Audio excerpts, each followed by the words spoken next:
પંજાબમાં વડાપ્રધાન નરેન્દ્ર મોદીએ પ્રથમ વખત ડેડિયાપાડાના ધારાસભ્ય ચૈતર વસાવાનું નામ લીધા વિના નિવેદન આપ્યું છે। તેમણે દિલ્હીમાં જે આમ આદમી પાર્ટીના એક નેતાને સજા થઈને ત્યારબાદ ગુજરાતમાં પણ આમ આદમી પાર્ટીના ધારાસભ્યને જે સજા થઈ છે તે મામલે જાહેરમાં બરોબરના વરસ્યા છે અને શું કહ્યું તેમણે વિગતે વાત કરીએ। વૈષ્ણવજન તો તેને કહીએ જે પીડ પરાઈ જાનાને રે। દર્શક મિત્રો, નવજીવન ન્યૂઝમાં આપનું સ્વાગત છે। હું છું ફૈઝાન। વડાપ્રધાન નરેન્દ્ર મોદી પંજાબના પ્રવાસે હતા। આ દરમિયાન તેમણે એક સભા સંબોધી હતી। આ સભા સંબોધતી દરમિયાન તેમણે આમ આદમી પાર્ટી ઉપર આકરા પ્રહાર કરવાની શરૂઆત કરી હતી। તેમણે કહ્યું કે આ પાર્ટીના નેતાઓ છે તે ગુનાહિત પ્રવૃત્તિઓ કરતા હોય છે, તેના કારણે તેમને જેલ જવું પડતું હોય છે।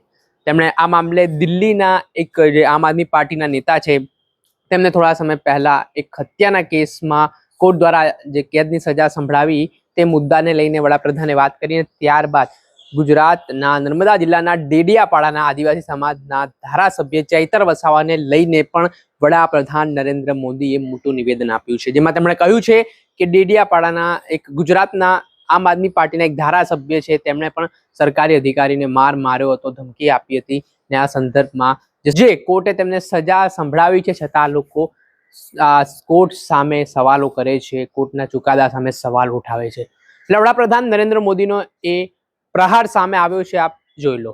घूम रहे हैं पंजाब के युवाओं को नशे के दलदल में धकेला जा रहा है।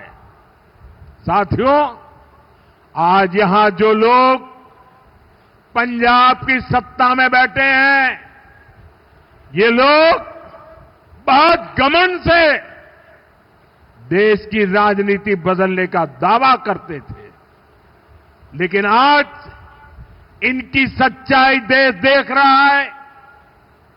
2-3 दिन पहले ही दिल्ली में इनके एक नेता को अदालत ने दोषी करार दिया है। उस पर दोष दंगे कराने का है, दोष एक पुलिस के आईबी अधिकारी की हत्या का है। और इन लोगों की बेशर्मी देखिए, अदालत ने सबूतों के आधार पर फैसला दिया, लेकिन ये लोग कोर्ट के फैसले पर सवाल उठा रहे हैं। ये लोग अदालत के फैसले भी मत मजहब उसमें भी ढूंढ रहे हैं, क्योंकि इनके वोट बैंक का सवाल है। साथियों, कुछ दिन पहले ही गुजरात में इनके एक एमएलए को कोर्ट ने 7 साल की सजा सुनाई है। ये सजा सरकारी अधिकारियों पर हमले और वसूली के मामले में सुनाई गई है। वसूली, उगाही, अवैध कब्जे, ये सब इनकी राजनीति का ट्रेडमार्क बन चुके हैं। ऐसे ही अनेक मामलों में कई सारे लोग तो अभी जमानत पर बाहर चल रहे हैं।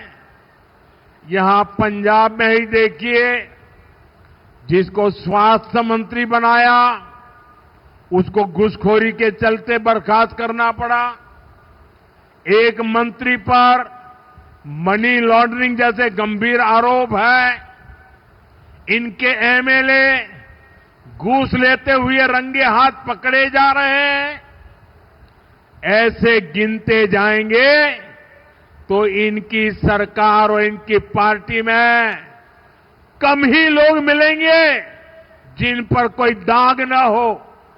साथियों, जनता की सेवा का काम साफ नियत से होता है, ईमानदारी की भावना से होता है, लेकिन आज जो पार्टी पंजाब में सरकार में है उसकी ना नियत साफ है और ना ही वो ईमानदार है।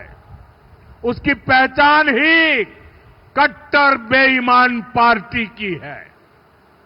साथियों, केंद्र सरकार अपनी तरफ से हर संभव प्रयास कर रही है कि पंजाब की जनता को केंद्र की हर स्कीम का लाभ मिले, लेकिन कट्टर बेईमान पार्टी की सरकार में જે રીતે આપણે સાંભળ્યા હતા પ્રધાનમંત્રી નરેન્દ્ર મોદીને તેઓ કહી રહ્યા છે કે દેશની સૌથી કટ્ટર બેઈમાન પાર્ટી આમ આદમી પાર્ટી છે. પંજાબને લઈને તેમણે વાત કરી ને તેમણે આમ આદમી પાર્ટી પર આરોપો મૂકવાની શરૂઆત કરી ને પ્રથમ વખત ડેડિયાપાડાના ધારાસભ્ય ચૈતર વસાવાનું નામ લીધા વિના વડાપ્રધાન નરેન્દ્ર મોદીએ આ પ્રહાર કરતા રાજકારણ ગરમાયું છે. દર્શક મિત્રો, આવા જ વિડીયો જોવા માટે તમારી નવજીવન ન્યૂઝ જોતા રહો, લાઈક કરો અને વધુમાં વધુ શેર કરો.